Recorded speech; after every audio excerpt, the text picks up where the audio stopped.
morning, Water School first graders. I'm here today with your ELA video for Wednesday, April 22nd. Before we get started, let's check in on that robin's bird nest. What do you say? You'll notice today there's going to be something slightly different. Let's take a look in here, and there was only one yesterday, and now we have two. How exciting is that? We're going to keep an eye on that through all of our lessons. I hope to see more changes as we go. Remember, last year we had 3. So right now we only have 2. We'll see what happens. Let's go and do a little shout out today. From 103, how you doing, Alyssa? From 109, Nada, how's it going? And from 108, Ahmad, how you doing, buddy? Now on Tuesday, I know some parents had trouble picking up the remote learning packet. I had heard that they may have possibly run out of packets. No worries. On the class story in Class Dojo, I posted a link to the online version of the packet they're handing out. It has everything in that link for you. If you have the ability at the computer, the technology to go on and do it. Everything in this video is in that packet. So if you're unable to get the packet or if you're unable to get online, I have it included in these videos as well. Also, remember to post any work that I request in the video onto the Class Dojo portfolio. This isn't for a grade, but it is for me to check understanding of your child's work. I want to make sure that they are still learning, and if they do have any issues or any problems with the lessons, I can make adjustments, I can make changes, I could do some intervention or remediation with these videos. So please be sure to do that when you can. All right, let's get started. The ELA Daily Rundown, Wednesday, April 22nd, 2020. For reading, we're going to watch the read aloud of Frog and Toad Together, The Garden. Then we're going to answer the following questions. What is the author's purpose of the story? How do you know? That'll be your reading portfolio assignment for today. Following that, we'll have Author's Purpose Practice, which is page 363. It'll be on screen for you to see. In writing, we're going to do Daily Fix-It number 5 and 6. And I asked the question, what advice does Frog give Toad? This will be your writing portfolio assignment, something you can do in your homework notebook. For foundational skills, we're going to complete 2 different boxes of spelling bingo. I'm going to ask you to read the words stopped, planning, hopped, dripping, shutting, but I won't say them when you have to practice them. And we're going to practice reading some sentences. Finally, we're going to do some practice with ed and ing ending words, which is page 361. All right, hopefully it's a fun day today.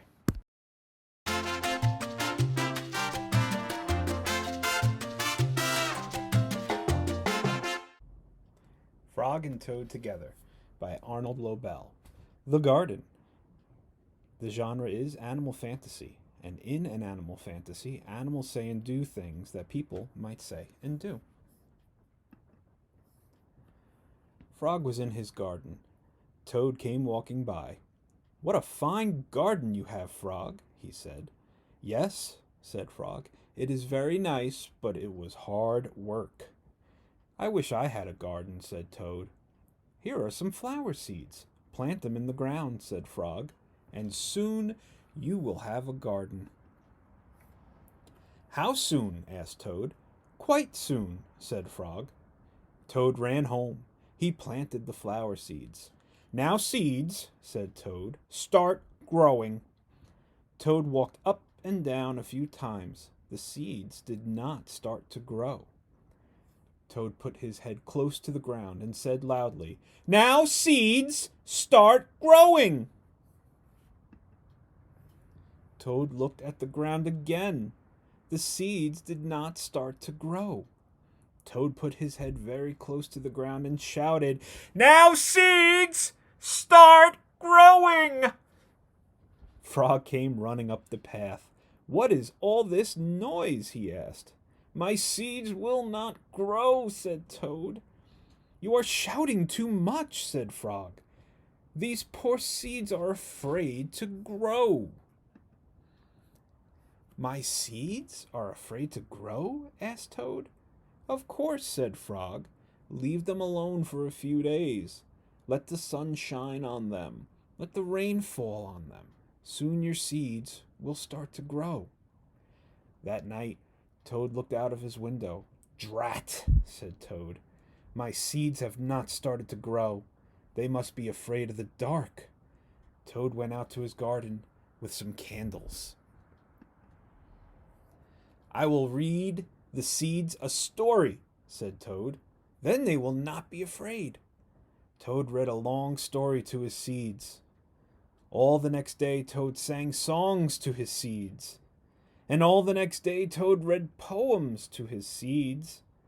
And all the next day, Toad played music for his seeds. Toad looked at the ground. The seeds still did not start to grow. What shall I do? Cried Toad. These must be the most frightened seeds in the world. Then Toad felt very tired, and he fell asleep. Toad, Toad, wake up, said Frog. Look at your garden. Toad looked at his garden. Little green plants were coming up out of the ground. At last, shouted Toad. My seeds have stopped being afraid to grow. And now you will have a nice garden too, said Frog. Yes, said Toad, but you were right, Frog. It was very hard work. All right, guys, I hope you enjoyed the story. Now do your question. All right, now that we've seen the read aloud for Frog and Toad again, let's take a look at our comprehension questions. Now it asks, what is the author's purpose of the story, and how do you know? Before we can answer those questions, let's go over author's purpose again. Now I have here on the screen, you'll see there's 3 types of purpose for writing a story, or writing anything in general. The writing could be to persuade you or convince you to like something that they like. For instance, I really like Velveeta shells and cheese, and you may like Kraft macaroni and cheese. I could write an article persuading you to why Velveeta shells and cheese is way better than Kraft macaroni and cheese. You could agree with me or not. Another purpose could be to inform. I could be telling you about something that you didn't know before. For instance, how to tie your shoes, how to ride a bike, how to properly wash your hands. And the last purpose would be to entertain. Just a story that was fun, good to read, you're happy to hear it. You may not have learned something, you may not have been persuaded anyway, but you still enjoyed the story, and it was fun to read. So with that in mind, look at question number 1. What is the author's purpose of the story? Was Frog and Toad persuading you to do something? Was Frog and Toad informing you of how to do something? Or was Frog and Toad a story that just entertained you? Now, I think there's a possibility that for this particular Frog and Toad story, it could be one of 2 choices here. The point here now is you have to convince me of which one is the right one. Persuade, inform, or entertain. And how do you know? Give me ideas from the story that you read that tells you that the author's purpose is to persuade, inform, or entertain. Good luck with this, and I hope to see it all on the Class Dojo portfolio. All right, here's some more practice for author's purpose. This is page 363 from our Readers and Writers Notebook. If you don't have it, don't worry. We're going to just work on it together right here. Read the story. Circle or write the answer to each question. Skunks are always black and white. Some skunks are black with white spots. Skunks eat at sunset. Skunks are good at digging. They dig to find bugs to eat. Now for question number 1. What is this story about? Is this story about bugs? I don't remember reading the word bugs anywhere. Is the story about skunks? Did we learn a lot about skunks as I read this? Or is the story about sunsets? Is the whole story about sunsets, or was sunsets something that was just mentioned once in the story? Remember, author's purpose is about what the whole story is about. Number 2, why do you think the writer wrote this story? Explain your answer. Did he write it or she write it to make you laugh? Did they write it to make you sad? Or did they write it to tell facts? Now think about it. Did you laugh as I read this story? And I'm not just talking about where I messed up, but did you laugh at this story? Did the story make you sad? Do you feel like you want to cry right now because of the skunk? I didn't think so. Did the story tell you facts? Did you learn new things about the skunk that maybe you didn't know before? Well, if you did, I think that might be the right answer. Finally, number 3. What are 2 things the story tells about skunks? There's a lot of things in there. In fact, I think every sentence is jam-packed with facts about skunks that you may not have known before. And all you need to do is just tell me 2 of them right now. All right. I think you did well on this. I'm going to assume that you were playing along at home. Good.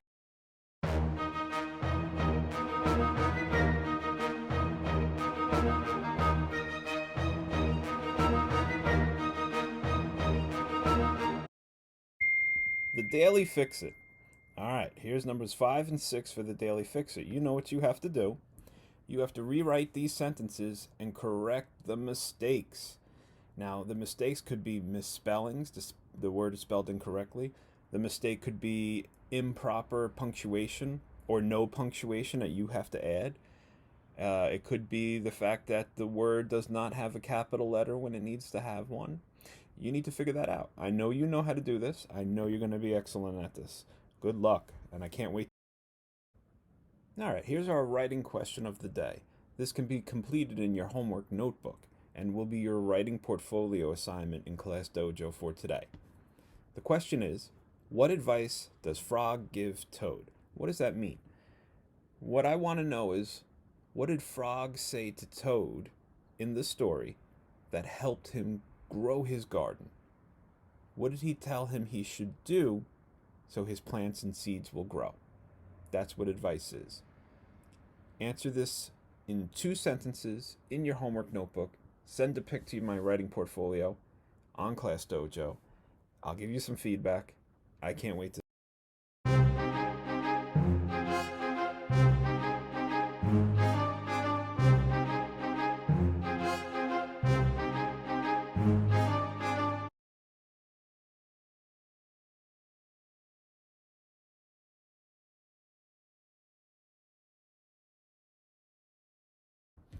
All right, for this, with the spelling words you just saw on the previous screen, and go back and look at them again if you have to, and pause and write them down. But with those words, you're going to do this weekly spelling menu, or spelling bingo, as it says in the remote learning packet. You're going to choose two of these to do with your spelling words. Most of these look familiar, what we've been doing in our homework notebooks for the year. Some of them are new. You have any questions? Send me a dojo message. I'll be glad to help explain them, but most of them are self-explanatory. So remember, you're going to do 2 of these. This will be your foundational skills assignment on the Class Dojo portfolio. So once you complete 2 of these spelling bingo activities, you'll have a picture taken of it, and you'll upload it to Class Dojo portfolio for your foundational skills / spelling assignment for today. Good luck. Can you read these words? Remember, sound out each letter and remember to stretch the word out as you try to say them. Look at these words that are just underneath that the second sentence. There's 1, 2, 3, 4, 5 words there. Do you notice something similar about those words right in the middle of them? That's right. In the middle of each one of those words is a double consonant, the same consonant 2 times. What that's trying to tell you is the vowel before those double consonants is the short sound. Remember, we went over this. We talked about the long O's versus the short O's, the long A's versus the short A's, the long U's versus the short U's. You're going to do that again, but now you're using the double consonant, the PP, the NN, the TT here to tell you that that consonant is going to be a short version of that vowel. The O, the A, the O, the I, the U.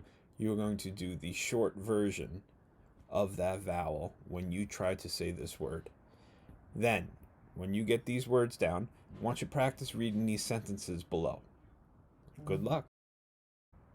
All right, let's take a look at ending ED and ending ing, and adding those to the end of particular words, words that are like your spelling words this week. In this case, the consonant at the end of the word has to be doubled before we can add an ed to make it past tense or an ing to make it present. So let's look at 1 through 10, one at a time. The first one is nap, N-A-P. Before I can add an ed or an ing, I have to add a second p. So it would stay napping or napped. Same thing for number 2. Pat, patted or patting. I patted my dog, or I am patting my dog. Number 3, you're going to double the D. Nodded or nodding. Number 4, we have to have a second G. It'll be jogged or jogging. Number 5, we have to add the second G. It'll be wagged or wagging. Why do we add the second consonant? That's so that we know that the vowel before that consonant is still a short vowel. Without the second consonant, without the doubled consonant at the end, it would become a long vowel sound, and that will completely change the word, and we don't want to do that. We want to keep it nap. We don't want it nop. We want to keep it pat. We don't want it pot. We want to keep it nod. We don't want it node. We want to keep it jog. We don't want it jogged. Doesn't make as much sense, does it? That's why we add the extra consonant. Do 6, 7, 8, 9, and 10 orally on your own, and then we'll move on to the next. Well, that's another day of ELA. I'm out here in the backyard now finishing up our recordings for this video. I hope everyone was able to follow along. I hope you all did your best. Just want to take a short second to show you my shirt here today. I wore this one because some of you already know that I am an assistant coach for the Special Olympics program in Jersey City.